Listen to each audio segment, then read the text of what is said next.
Rahman Rahim, Assalamu alaikum wa rahmatullahi wa barakatuh. Bienvenue sur ma chaîne Apprendre le français avec Monsieur Sharafi. Dans cette vidéo, on va découvrir le troisième et le quatrième chapitre de roman à thèse, Le dernier jour d'un condamné, de célèbre écrivain français Victor Hugo. Alors, situation de passage, chapitre 3. Le condamné se trouve à Bicêtre. Il attend l'heure de son exécution.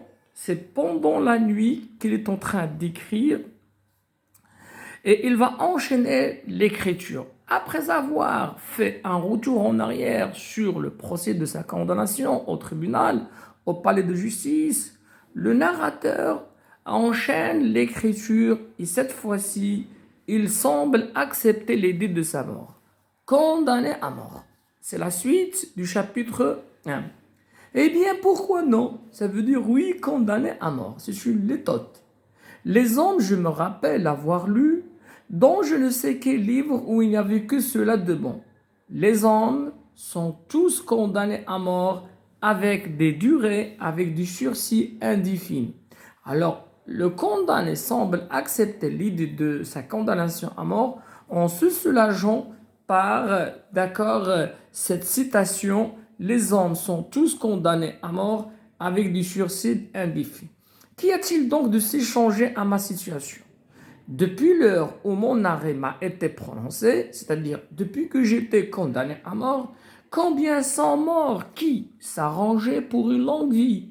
Combien m'ont devancé, voilà, d'accord, combien c'est un effort, combien m'ont devancé qui, jeunes, libres, sains, comptaient bien aller voir tel jour tomber ma tête, c'est-à-dire l'exécution en place de grève. Combien, toujours, d'accord, c'est un effort, d'ici là peut-être qui marchent et respirent au grand air, entrent et sortent à leur gré, et qui me devanceront encore. Alors, le condamné se soulage en acceptant les deux de sa mort, en disant que tous les hommes sont mortels. Qu'y a-t-il de s'échanger à sa situation? Encore, il se soulage par cet argument. Et puis, qu'est-ce que la vie a donc de ce regrettable pour moi? C'est-à-dire, si je meurs, qu'est-ce que je vais regretter dans cette vie? En vérité, le jour sombre, voilà, oxymore, c'est-à-dire, elle va passer toute sa vie dans une cellule obscure, et le pain noir du cachot, mauvaise nourriture, la portion de bouillon maigre, puisée, remplie au baquet des galériens. C'est-à-dire, il va manger comme les galériens une mauvaise nourriture. Être rudoyé, moi, qui suis raffiné par l'éducation.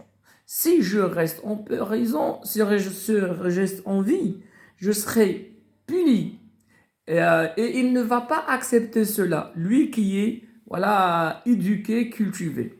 Être brutalisé, des guichetiers et des gardes-chiens. Voilà, les gardes-chiens, ce sont des gardes donc qui surveillent, d'accord, les forçats.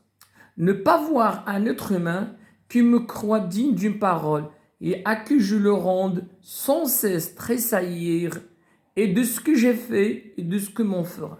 Si je reste en vie, c'est-à-dire je vais passer toute ma vie dans la prison et je vais toujours trembler, frémir du crime que j'ai fait et de la punition qu'on me fera. Voilà à peu près les seuls biens. Alors ici, c'est ironique, c'est une antiphrase. Alors les seuls biens, c'est quoi? Mauvaise nourriture, le cachot noir, la punition, maltraitance, d'accord, en prison. Voilà à peu près les seuls biens que puisse m'enlever le bourreau. À n'importe, c'est horrible. À n'importe, c'est horrible. Alors, le condamné semble accepter l'idée de sa mort, mais il se rachète et il dit être condamné à mort, c'est vraiment horrible. C'est ainsi que s'achève cette vidéo. Voilà, à la prochaine, Inch'Allah.